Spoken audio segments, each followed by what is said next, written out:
Welcome to Nourishing the Mother, where inspired women talk about the journey of motherhood through the common thread of parenting, relationship, and sexuality as a path to consciousness. We keep our conversations honest, our experiences real, and our philosophies exploratory. We believe that in order to raise incredible humans, we first have to raise ourselves. We know that in order to rock the family, you've got to nourish the mother. If you are here, you care about paving a path of conscious and intentional motherhood, connected with yourself and your gifts, and also illuminating your children in theirs so we may raise more whole humans who can impact this world in a more humane way. If you desire to integrate this learning practically and supportively into your life, then Soul-Driven Motherhood is your space to go deeper. Head on over to nourishingthemother.com.au or follow any of the links on our socials for Soul-Driven Motherhood. We are Julie Tenner and Bridget Wood, and we're so grateful you're here. Hello and welcome to Nourishing the Mother. I'm Bridget Wood. And I'm Julie Tenner. And today's podcast is Finding Strength in Conflict, of which both Bridget and I find ourselves traversing. And we know the universal rule is always going to be, if it's going on for us, it is going on for you. And that's kind of what we love about the enmeshed entanglement that is humanity and consciousness and this podcast. So today we're taking conversation into the land of conflict and how you handle yourself and how you find who you are in an integrated and embodied way in the space of conflict. We hope it's really useful to you. Before we do that, we would love to remind you to jump onto nourishingthemother.com.au and scroll on down to the red banner where you drop in your email address. And once every so often, we're going to send you out a little email with everything that's happening in the world with just a click away that you can dive deeper or re-listen or jump in or do whatever it is. So if you would really love to nourish your inner mother a little bit more, then our community is the place to be it you're jumping into Soul-Driven Motherhood for daily access or every now and then with an email for our newsletter. So let's dive into some story, I think, around this, because I think particularly I love the learnings that we get through Julie's stories. So can we dive in? Stories, full stop. Yes, let's dive in. I still have some charged emotion about this story, so I should just put a disclaimer out. Yes. That my body is still cathartically working itself through. And what I want to pin with that is I had the drop in, it might have been this morning, was it last night? Might have been last night, of how purposeful this has been. So if you listen to the podcast, you know I went through adrenal exhaustion and extreme fatigue, finding my health again, had a huge detox and was wiped, like completely wiped to the point where I felt like I was bare to the world, peeking out through my own skin going, who am I? What am I doing here? Like felt like I'd shed so much of myself. I didn't know who I was. So I was in this super not low vibe, but fragile energy, conserving kind of space. And enter Saturday in junior sport. And I end up in this massive conflict with a coach on the opposition's team. And I was riled up and so leading up to this, you're still just coming out like tender, gingerly, just still feel like the butterfly out of the cocoon with the wet wings that haven't crinkled open. That's fascinating that this whole thing transpires now. Right. We'll put that together a little at the end. Yeah, well, I just wanted to pin it here because I also see the purpose in my body recycling this story. Yeah. And so this dropped in for me last night when, because every time I think about it, I get this flood of energy in my body. There is nothing, honestly, more satisfying than fuck you energy. God, it's like on tap, right? It is. It's galvanizing. Oh my God. You literally feel invincible, right? Yeah. And so there last night. I'm still riffing it out with my husband. And, you know, I've written my post and declaration out to the world. And I'm having these conversations with, you know, my people in my world. Anyone who'll listen. Right, pretty much. And running your story. And I'm like, woo, I feel better than, you know, the best, you know, high on life, drunk on the best champagne in the world at a dance party. Like, I feel amazing. And I had this moment where I was like, oh, I see this. Okay. Using this. Right. This is called feeding off drama. Right. But what I recognize is how perfect that is. So actually, it might have been Saturday night I had that drop in because it was Saturday morning this happened. And then Sunday I'm up at 5 a.m. because I'm driving my son and a teammate off for this state basketball thing that's in the country. And, you know, it's this big all-day thing. So I'm like, this is why I needed energy, because here I go, 5 a.m. in the car, packing the things, getting blah, blah, blah, all me. And then I'm there and I have lunch with a beautiful friend and we talk about things that are hugely inspiring to me. And I'm like, more energy. I only have the energy to show up with a friend because I've got that energy sitting there. Me as the wet-winged butterfly just would like not have had the energy. I would have been sleeping in the car because the car trip would have been enough, right? So here I am back from that, still feeling really good. I have a fantastic night's sleep. Wake up this morning and I am channeling like a motherfucker. I don't know if you can say those two things together, but I just did. So I literally wake up to the most incredible, for me, the most incredible downloads that take me about 5 pages of journaling just to get out of my brain. That's amazing. Amazing. So I haven't had that in this whole time. I've been like depleted. Haven't had that. And all of a sudden I'm like, boom, I am back, baby. I am here. Oh, thank you for that energy hit. Fuck me, this is fantastic. Drunk on life. I'm drunk on life. And happens to coincide with today. I spent all day in Monash Children's Hospital because my daughter was having a brain and spine MRI, which I have been preparing her for a really long time, and even preparing myself because it took me a really long time to even book the appointment because the mental load of that was full on. And it's a full-on process, and managing her anxiety and every stage and every step and all of the maybes, and she has to spend 40 minutes strapped inside this machine with shit all over her head and noises like a jackhammer. Like, it's fucking next level. Yeah. And I have spent my whole day with my nervous system and preparation managing that so well that she handled it like extraordinarily well. And I also I got home tonight and I was like, oh, yeah, okay. I see that too. I didn't have the energy reserves to do that. Me as the wet butterfly. Me, high in my warrioress, no fucking worries, I've got you. Right? You're invincible. You're still running on invincible energy. So how universally perfect is that? Amazing. I literally couldn't have done what I did today if I didn't have overflowing energy reserves. And I did not have them on Friday. They were not in my body on Friday. Today's only, what are we, Monday? Like, interesting. So is it really this guy, or is he just the universe came through to you to be the, you know, kind of electricity socket you could plug into to get, you know, get your juice. Right. Like, I just think we all have to take a step back sometimes and look at how the thing that we are perceiving is taking away from us or is challenging our top values is in actual fact completely purposeful, a co-creation that is necessary and works towards the development of your top values. Because I can completely see how it has.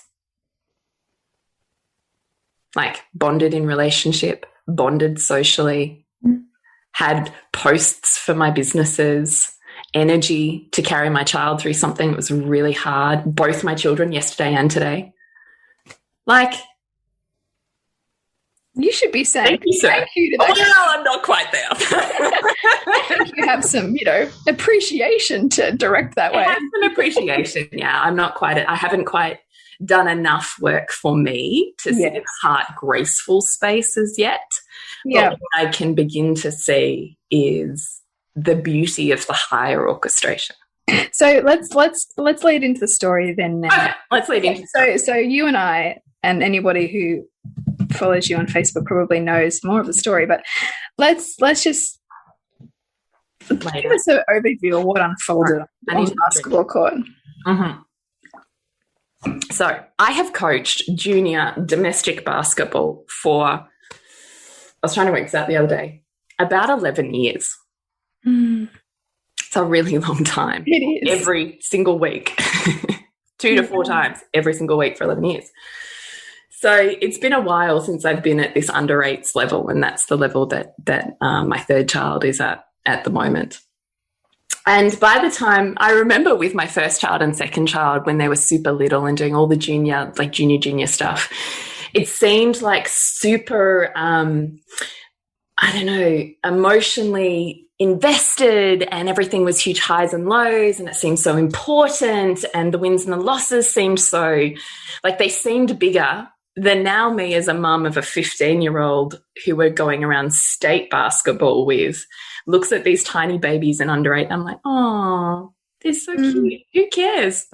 Yeah. It doesn't mean anything. So I can completely witness how I'm a completely different person in that space.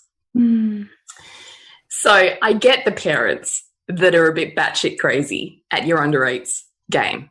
And let's face it, there's a lot of parents in junior sport that their kids would be better if they removed themselves from that space. There's a lot of vicarious living, and there's a lot of heightened emotions that are useful to the parents and not useful to the children that are playing.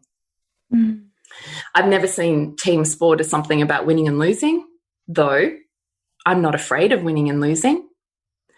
I've always seen it as an investment in what is this child growing and developing that is part of the team sport and what it offers. And I find that beautiful, like beyond beautiful. I can see so much growth in that space. And so that's what I love it for. So I have a team of under 8 girls who have never played before except for one child.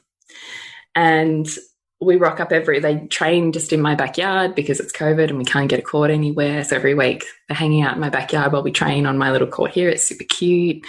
And then Saturday mornings, I coach them. Anyway, we're at the pre-game warm-up. So you get half a court, you're just doing some shooting or whatever with your girls, like whatever. And I watched this man walk over towards me and I'm thinking, this is weird. This doesn't normally happen. So I turn around to him and look at him and smile. Hello. And instantly I can tell he's uncomfortable. So his voice is shaking. I can't know about his clammy hands, but I know that he has clammy palms. Like he's shitting himself on some level. And I find that always interesting. How should I preface that? A grown man who is struggling to have a conversation with a grown woman, I find fascinating. And I don't have a lot of patience for it. So I'm watching him and I'm listening to him, bumble his way around 1,000 sentences that essentially end in, we haven't even played yet. We haven't even stepped on the court yet. Can you maybe consider taking it easy on my girls? And if you the goals start kind of pulling away from us, could you just get your girls to go back and just give them a chance to dribble up the court, uncontested, blah, blah, blah. They haven't even played yet. Like, he hasn't even, we don't even know what's going to happen in the game. And there's this rule called the mercy rule. So in under eights, I don't know if it's the case in others. I'd actually completely forgotten about it because my kids are so much older. It doesn't occur in older levels, and I'd totally forgotten about it, to be quite honest with you. And if you get 20 points or beyond, the other coach has the option of instigating the mercy rule, which is everybody gets back to the half court or the 3-point line. So you just end up with a wall of defenders.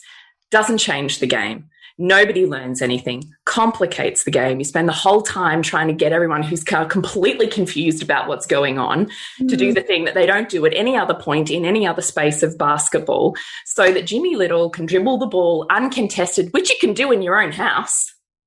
Uncontested dribble of the court before it gets taken off them again at the halfway line.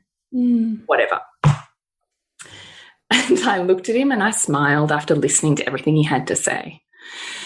And I grounded my energy and I put my hands behind my back so my body was super open. And I smiled at this 6'3", 140-kilo man. And I said, actually, I really hate that rule and I won't be doing that. And I'd love to tell you why. And so I told him why, essentially ending in, it doesn't teach them anything. They don't learn anything, and it confuses them. That's why I pick my weakest player to be on the side of the court and throw the ball in every single time so they do get touch of the ball. Well, I suppose that's a good idea. And he walks off completely unhappy with the fact that I've just said no to him. And I'm staying there going, sulky little boy who just turned away because I said I wouldn't play the way he wanted. That annoys me. It's very impotent, isn't it? Isn't it? So we play the game. My girls are crushing it, and it's about 16-0. And I've got about 3 players who are pretty strong, and they, despite the fact that only one of them has ever played before, they're actually really good and they shoot pretty well. And I spoke to them about, can we just change the game a little bit? And we try, there's 3 other girls on our team that have never got the ball before, and we try and get them some goals. So that happens at about halftime. So we basically make no goals for like a quarter, as these shooters that could easily have shot another 20 points are fumbling it around to the kids who are on equal par with these other kids on the court. And at some point in that last quarter of the game, each of these 3 girls who have never in the entire time we've been playing got a goal, got their first goal ever. Yeah, cool. Like, it was amazing. And so my Lola was one of those. Yeah. So it was beautiful. And then we hit 20 points. And this coach... The mercy rule can be enacted once you're 20 points in the lead. Yes. So this coach and his whole team starts screaming for the mercy rule. Now that's screaming for it. Yeah. They're super riled up by the fact that I said no. Gosh. So that's the ref. Like the basketball court is the ref's workplace. Yeah.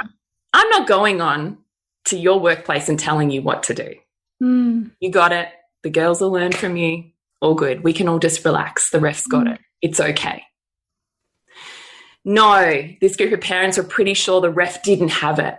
And in fact, now this 6'3", 140-kilo man takes it upon himself to storm in a red-faced rage past his bench, past the center neutral territory, which you should never go past if you were playing a game, of scorers, over onto my bench to stand over the top of me and yell at me about how I should be coaching. Oh, wow. Ooh. No. So I can remember having almost an out-of-body experience where I was like, no.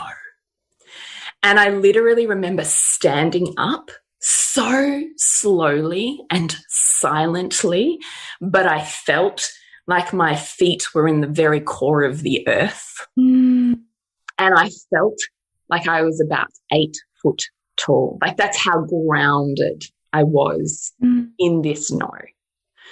And I stood up. My energy must have spoken because I didn't say a word. I just stood up and eyed him and literally with my energy walked him back, this raging man, back to his bench, at which point I raised from the depths of my core with a pointed finger, I will not have a conversation with you.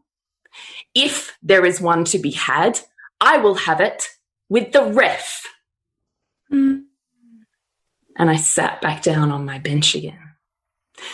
This man didn't know what the fuck to do with himself, nor did his raging parents. Which I found a little bit humorous. And at the same time, there's like 2 minutes left in the game. The ref's sorting out the shit show that the mercy rule is because no one knows what the fuck is going on the court, which is why it's so confusing. Yeah. But that's cool. The ref can have that conversation with them and sort them out while these parents are going ballistic and yelling at me about how indecent I am, how unsportsmanlike we all are, because I'm not on the coach facilitating what the ref already has in hand. So I sat there and I talked to the girls I had on the bench and I smiled and I reminded myself that we are here to play a game, and 3 of my girls who have never in their whole time got a goal today, and this doesn't get to take away from that. So the game ends. And at the end of a game, you shake the hand with the other ref and you say, good game or thanks for the game. And so do all of the other players. The other coach. Yeah. And so do all of the little players do with each other as well. Yeah. So that's the end of the game, sportsmanship. So I walk over to this man because he's not coming anywhere near me. And I put my hand out, good game. And he puts his hands down by his side, says, well, yeah, I guess it was something. And I just smiled and went, yep. And went to walk away to say, turn my back to him to, greet all of the girls, his and mine, and say, great game, well done, blah, blah, blah, which is what I do. Yeah. And as I've turned around to say that to the girls, he said some shit behind my back. And again, this roaring warrioress within me went, no. So I turned back around to this big man and I squared my shoulders to his and I placed my hands behind my back so my heart was completely open, because I'm actually consciously practicing this at the moment, how to be authentically grounded in the space of conflict so that I feel really solid in any decisions that are made in that space, because my programming is batshit fucking crazy. But what I want to be is solid in conflict. Yeah. And open, not like battleground closed. So I literally, hands behind my back, eyes fixed on him, said to him, how about you say that to my face? And this shit scared 14-year-old in the body of a giant, and I recognized it straight away. And I was like, there is nothing that shits me more on this world than a flaccid, impotent man trying to bully a woman. There is nothing especially kind of trying to make his size do the work for him. It was just, I was like, this is like I'm parenting you. This is like I'm parenting Heath, Would you like to say that to my face and have a conversation about it? And he looks at me like a deer caught in the headlights. Oh, well, and he bumbles something and then goes to turn his shoulder to me again, like turn away from me. Said, no, turn around, face me, say it to my face. God, I love it. Because I'm like, no, if you've got something to say, fucking own it. Yeah. Like, otherwise you shouldn't be saying it.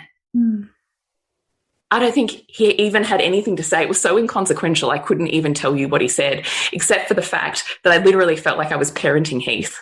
Because about 3 times in the course of him bumbling his way through that, I had to remind him to turn his body around and face me.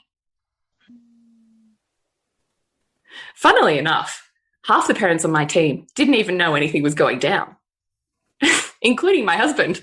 And I was like, how did you not know that was going down? He goes, well, I thought you were talking for a really long time, but I was watching you and you were smiling and your body was open and you were nodding. I didn't know anything was going on. And I was like, oh, this is so good. But isn't it cool though? Because that means your practice is getting right. I'm like, because I felt really grounded in this. And in actual fact, other people are perceiving me grounded in this. Yeah. This is, for me, the fruits of what I've been working on. So in the end, I can't even remember how it even ended, because after I've scolded this man and told him to turn around 3 times, I don't even think he knows what to do with himself anymore. No, but then wasn't it the ladies in the back? Yeah. But then he had the ladies in the back stall who thought they'd have some cracks at me as well. Which, again, I just smiled, listened, and responded. And the ref came up and he was like, yeah, was the 20-point rule? Yeah. And I was like, yeah. What exactly are we having a conversation about? The fact that I didn't say to my girls, get back, get back, get back. No, because the ref had that in hand and it confuses them. So because I didn't do that, they were telling me I was unsportsmanlike, and any decent person would do that. Which at that point, I completely smiled, and I'm not even sure how the conversation ended, because I was enjoying myself. I'm like, oh, you have no idea how indecent I am. If only you knew.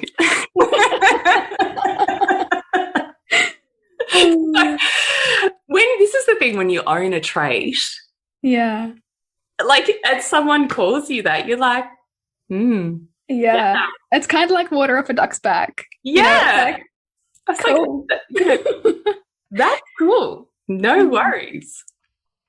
Anyway, so that's my story, but I actually thought what I'd do is redo the post that I wrote to those parents in case you all missed. Yeah, great idea. Page, because it sums up what I want us all to contemplate, which is really the deficit of over support and under coaching. So I'll just flick across and read that. Dear parents who love the mercy rule, it's not helping your child or you. Tell me, does it make your team more resilient or less? Does it build their ability to withstand disappointment or continue to perpetuate fragility? Does it help you and them focus on a growth mindset? Or does it keep you and them in cycles of scarcity? Does it make learning the game less confusing or more confusing? Is it teaching them skills or keeping them stuck in bad habits and preventing their rising to new skills and abilities? Do you spend your time coaching them, or do you spend your time focused on the other team's play? Protecting our children from disappointment does not help them. It hinders them now and into adulthood. And I want to highlight, in all my years of coaching and watching basketball, these kindness requirements have never come up in any of my son's teams or my husband's experiences. Never have I had these conversations, nor has my husband, in the spaces of boys and men's sport. But me, as a female coach, coaching girls, has come up against this more times than I can count. Why? Why do we not celebrate strength and success? Why are we so afraid of competitiveness that crafts excellence? Why does everyone need a trophy?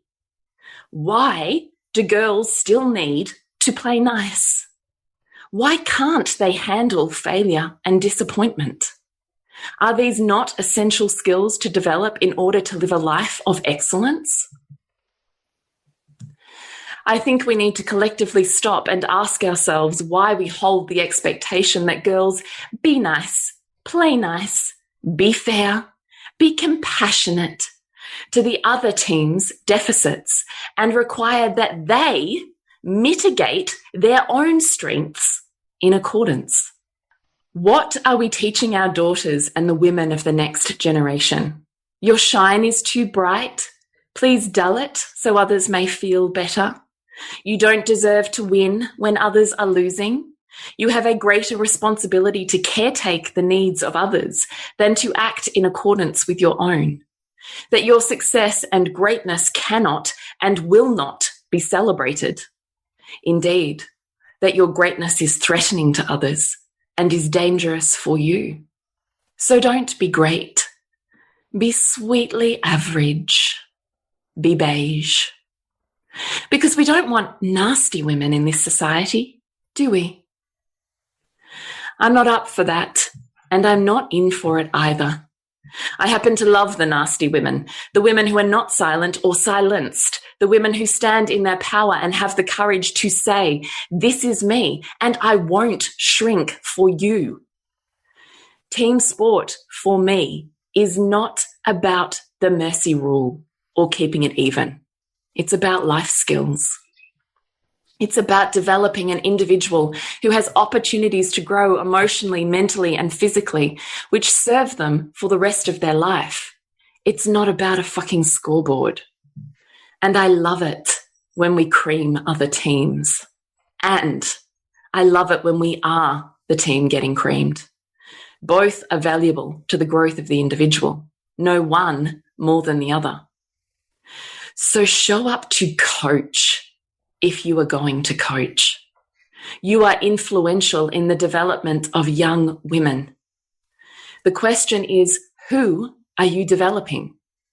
A fragile human who needs their pillow fluffed just right in order to be okay in the world? Or someone who gives their all, is not afraid to feel, to show up, or to celebrate greatness in others because it means nothing about them? Are you teaching these kids that the world needs their greatness?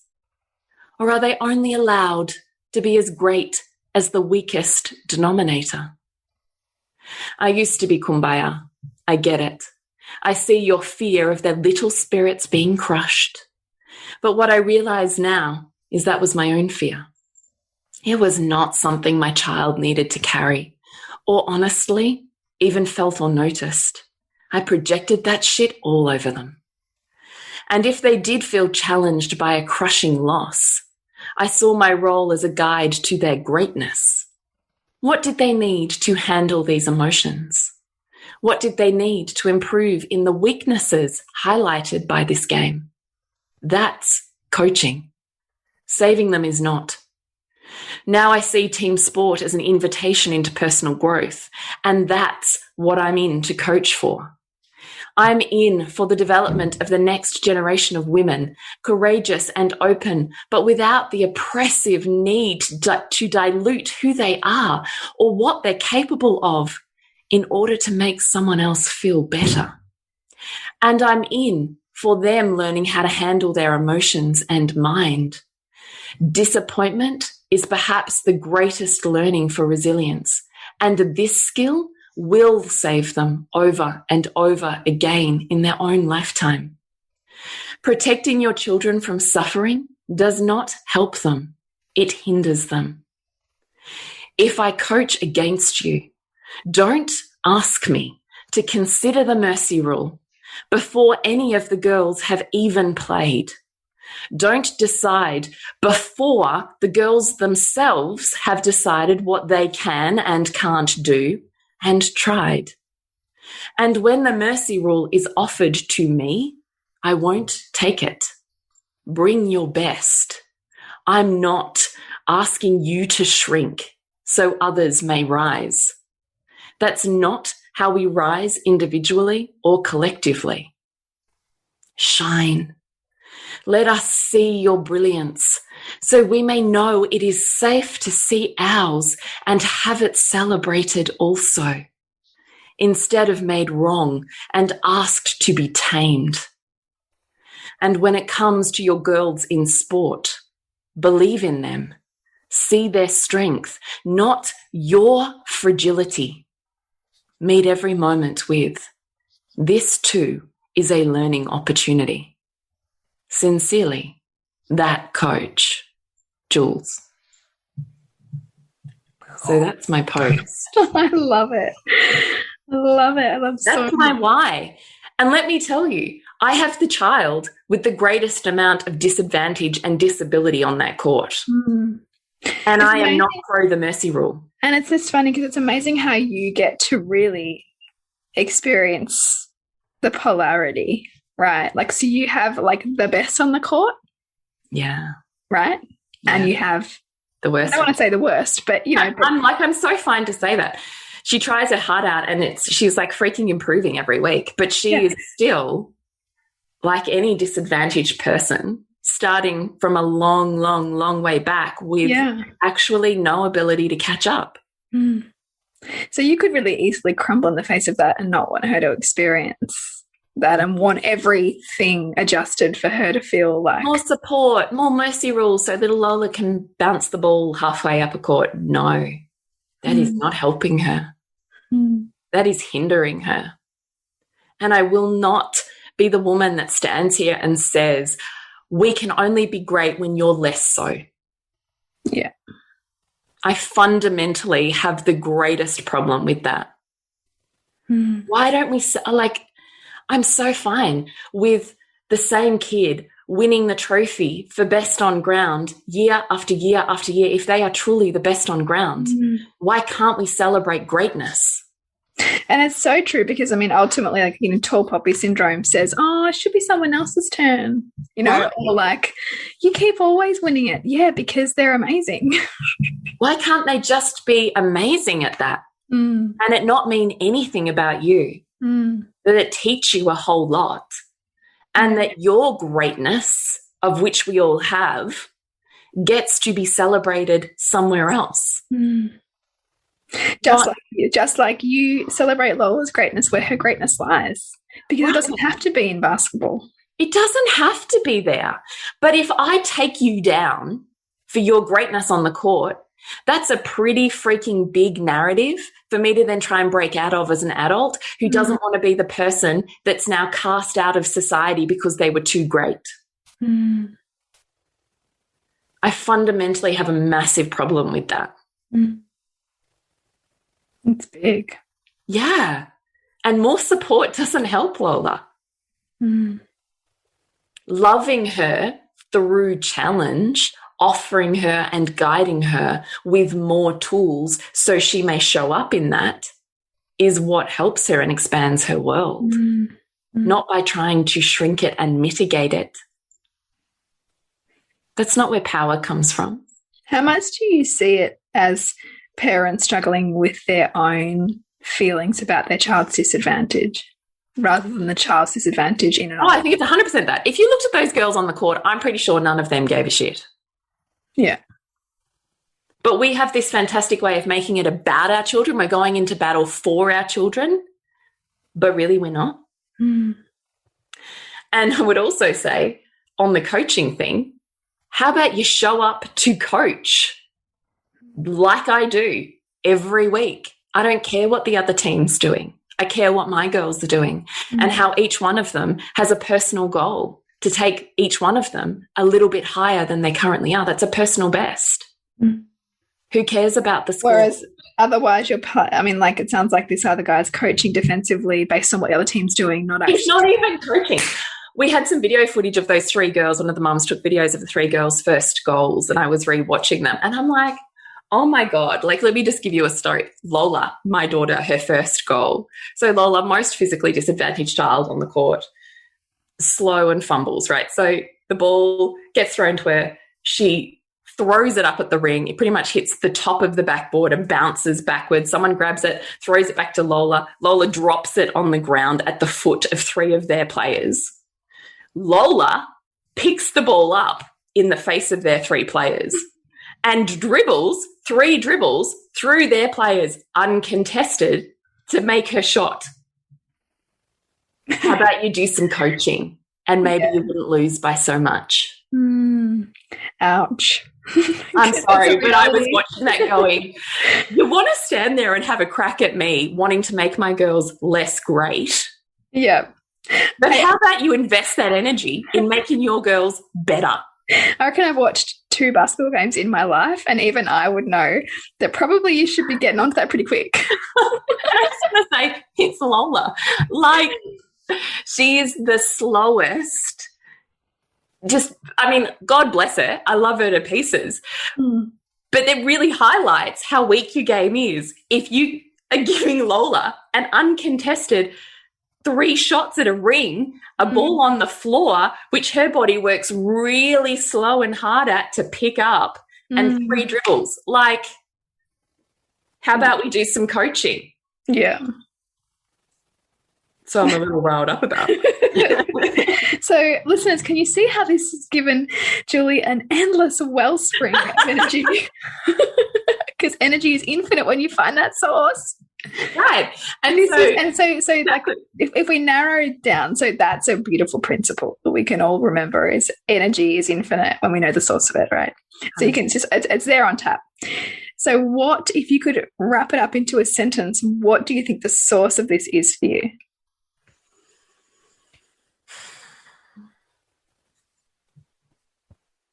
I actually just think it's really finding my power. And it's elements of that tall poppy, like don't cut someone down in their greatness. Yeah. Because there was a time I couldn't handle other people's greatness. And I think that's where kumbaya came from. You know, not kumbaya as in its original term, but my version. I thought that was from you wanting to be gentle. It was me wanting no one to feel bad. So if we just kept it all about celebrating everyone and everything being even and, you know, that would save them from feeling bad about themselves. Because you didn't want to feel bad? Yeah, I mean, I have a huge story on, you know, not being good enough or never being the best at anything or celebrated in greatness. Tall poppy in Australia, taken down anytime you're just a little bit too good, too beautiful, too whatever. Someone chips you down, right? And it's really been through the invitation of sport where I really get to see greatness. And then I started to see wider and apply that to business and to other women that I admired and loved. How could I admire and love them without self-minimizing myself? Because it was only my desire to bring myself out of the pit that made me want to take them down, find fault, right? Yeah. But if I can just love them in their greatness, see my own greatness, and know that I can be loved in the same way in mine, then there's nothing to protect myself from. I just think we have a massive problem with greatness. Yeah. And I just really, particularly now in this evolution of me and business and ambition and seeing the world in a different way, I want to be a champion for greatness. I want your greatness. I want my greatness. We don't get that by saying, please tie your hands behind your back so that I can do better. That's not how we get there. No. So fundamentally for me, I look at that and go, you get to be great and you get to be great. And please show me your greatness. Show me your greatness. Show me your greatness. Our world needs you, this tiny generation of humans right now, to be in your own greatness. And if we stand here and we yell and we scream and we argue and we tell you it's not okay, that you're so great, how will you bring that to this world? If you are scared of what happens when you're great, And it breaks my heart. I don't want to live in that world where we don't want people's greatness. Yeah. So a lot of it, I mean, that's ultimately what it is fear. It's beneath so much of it, right? Yeah. You boil it all down. You know, like if you go back to what you were saying in terms of how can I admire and love them without self-minimizing, because the fear is if you truly saw somebody else's light, well, then you would throw yourself off a cliff because you could never be that. But yet their light is trying to awaken you to your own. Yeah, exactly. It's just that you can't see it yet. Exactly. And same thing, you know, if you're scared of what happens when you're great, then you won't let yourself ever be. You won't let yourself. Exactly. Exactly. If there's fallout of greatness, you won't let yourself. And if there's too much support, you don't grow, you don't learn, and you don't find your greatness. You just stay stuck in shitty habits. That's my dog. So it's just not helping them. Like Lola will get better and my girls will get better when we go, yeah, you see what happened in that game? How about we work on that? Yeah. And they will find pieces of themselves that otherwise they would not find. And that's the beauty of competition. You rise in greatness. It's not about I win, you lose. It's about, yeah, turns out there's stuff I can improve on. I'm not perfect. Maybe that's okay. And I mean, how important is that for constantly being able to put yourself forward to experience that? For life, forever. Yeah. It's okay not to be perfect and for someone else to see your imperfection and say, hey, you know, we could do better here. Do you want to? Yeah. And also just be the beginner. I've just started boxing, and I was laughing about the fact that I don't think I've sweated this much in a session of anything probably since I used to do boot camp, which was before CrossFit was even a thing. It's just so we can get a sense of how long ago that was. And the trainer had said, I'm not here to be your friend, I'm here to kick your ass. And I was like, yeah, I fucking love that. Yeah. And also that she find your greatness. Right? Yeah, you find your greatness. And also she's not giving you a mercy rule. No. And also she wants your greatness. She wants my greatness. And also there was no leniency just because I'm the new person. Right. Like, I'm still working on my 200 burpees from today. I hate burpees. They're like the worst. I know. But I was like, yeah, like fucking like this, let's break myself into something greater through this process. Exactly. And be willing to be really shit and suck at it so I can get better. Exactly. There's nothing wrong with that. Yeah. We're all going to be the team that gets creamed or the body that collapses, right? Yeah, yeah. Until we pick up the pieces and rebuild something greater from that. Right. Until we get better, which we will, through the highlight of where we can grow. Yeah. That's nothing to be scared of. So I just think there's so many underlying philosophies in this and universal principles that we could talk about it till the cows come home. And we will in Soul Driven Motherhood. So this month we are running Elixir, the Wisdom series, where we are literally putting this into action, where we are owning traits that we see in the world around us so that it helps us rise and grow in what we're able to do, perceive, have, and be.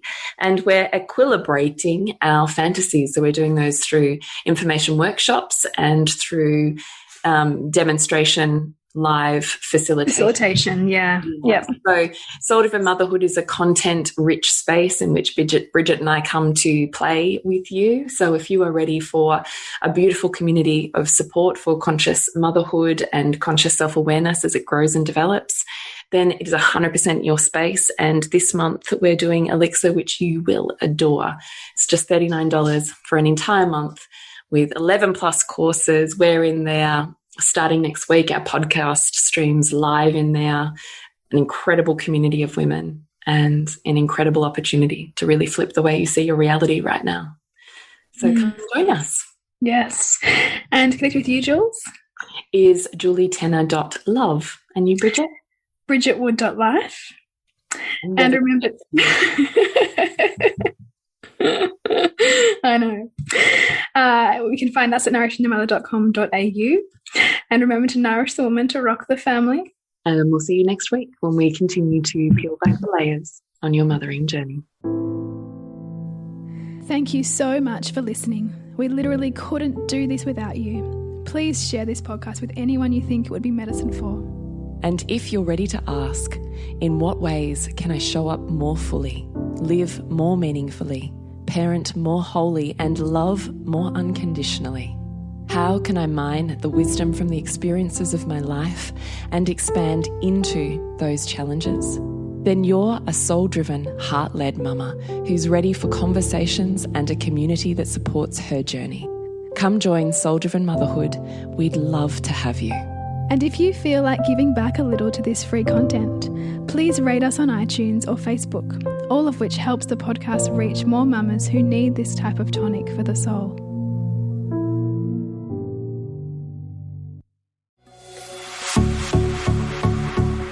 This has been a production of TheWellnessCouch.com. Check us out on Facebook and join in the conversation on Facebook.com/TheWellnessCouch. Subscribe to each show on iTunes and check us out on Twitter.